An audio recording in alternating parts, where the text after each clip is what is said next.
everyone, welcome back to the Little Pallet Farmhouse. In the last video I was talking to you about how it was nearly going to be suicide for the hundreds of seedlings we germinated to go stick them in this ground which was just holding water like a swimming pool. This row, which I had previously tilled up some weeks ago before all the rain, you cannot push your finger into it. It's really rock hard. And then when the rains came, this really just kind of like held water, and it was really soupy and sticky clay. So it would make a great resource for lining a pond or a swimming pool, but that's probably about all. I'll take you down these rows and you can have a look. These are both 60 foot beds, and these T-posts are spaced every 10 feet. And I've got two tomato plants on about 1 foot apart on both sides, and if you can see that there. So 1 foot from the T-post on each side. On these rows I'm going to interplant with probably cucumbers and melons and put up some trellising, which we'll put the infrastructure in later. For now it was just really important to get the plants in the ground because they were starting to really outgrow the containers that they were in.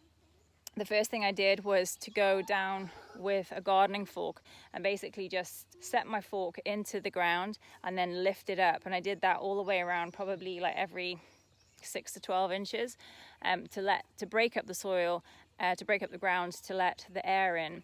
And then on top of that, what we did is we put a row of this manure. It's quite rich compost. So we put down the cow manure, and then on top of that, if you look underneath here, we then put down hay manure. It was kind of like leftover hay from the horse stable that we've been piling up since we moved in, and I'd spread some of it around on the garden there just to kind of like get washed out by the rain. So we piled that up underneath here, and then we put the weed barrier down to help us get a head start against the weeds that are in the cow manure. And then what we did was create a nest inside the hay and then fill that with compost. So this compost that the tomato has been planted in is actually clean compost.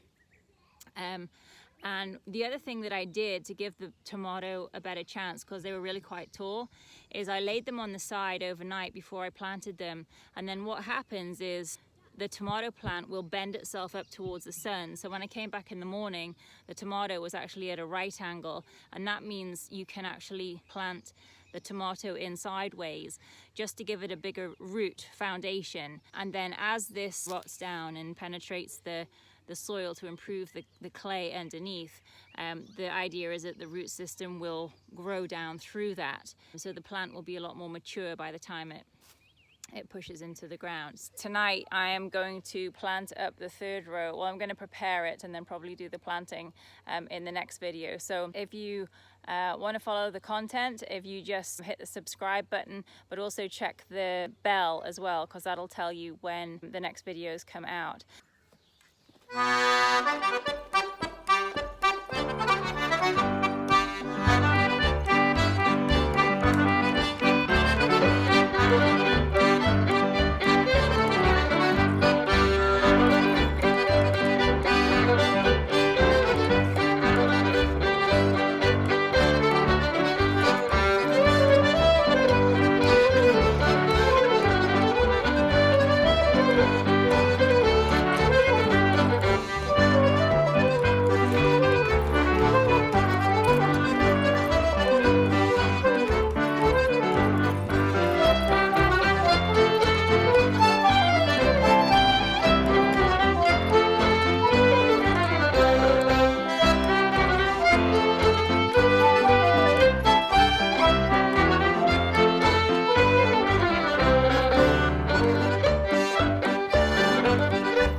Going to leave it there for tonight. We've run out of weed barrier. the kids are getting restless, they need to go in for a shower. So all that is to happen now is that these T-posts need to be sunk into the ground. We need to get more weed barrier and a bit more compost from the store tomorrow, and then we can get on with planting. So that's all for this evening. Thanks for watching. We'll see you soon. Bye. Bye.